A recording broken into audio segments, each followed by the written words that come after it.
quelles sont les précautions à prendre quand on part en vacances? Alors comme je le disais, les premières choses, c'est à s'assurer que son véhicule est à un niveau d'entretien parfait. C'est s'assurer notamment sur les pneus, l'état des pneus, l'état des freins, les suspensions, surtout quand on est amené à le charger. C'est s'assurer également que lorsqu'on prend le volant, on est reposé, suffisamment reposé, pas de consommation d'alcool, pas de consommation de stupéfiants. Et en termes de comportement, bien évidemment, le téléphone reste chez les passagers et non pas au niveau du conducteur. Application stricte des consignes de sécurité du code de la route. Est-ce qu'il y a des horaires pour partir mieux que d'autres?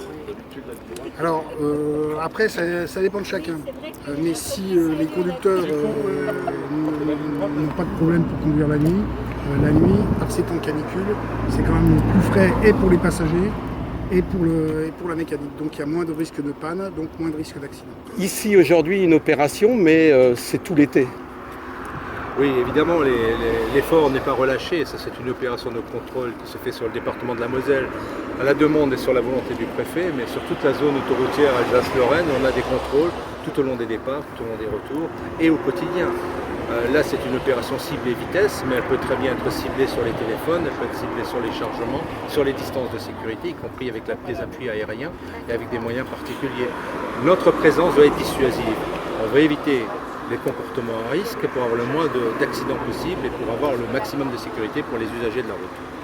Alors cette prolifération d'accidents aujourd'hui en Moselle, vous la sentez liée à quoi? Moi je parle que des départements qui sont concernés par l'autoroute. On a eu des accidents graves autoroutiers, notamment avec des motocyclistes, qui sont liés à des faits toujours pareils, un endormissement, des manques de vigilance, des fatigues, des causes encore inconnues pour l'un ou l'autre d'entre eux.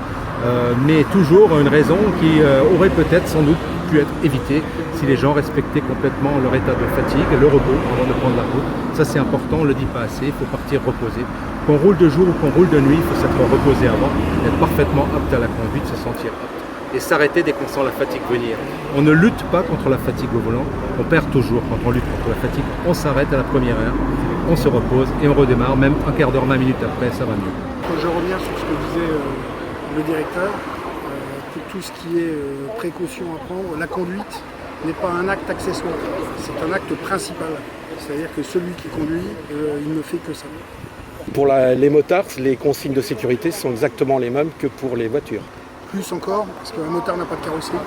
Donc l'entretien de la machine, l'équipement, quand je vois des motards encore avec des enfants derrière qui sont en t-shirt, qui n'ont pas de gants, qui n'ont pas de blouson, qui ont des chaussures basses, sans protection, c'est purement inadmissible, surtout quand c'est un gosse qui est derrière.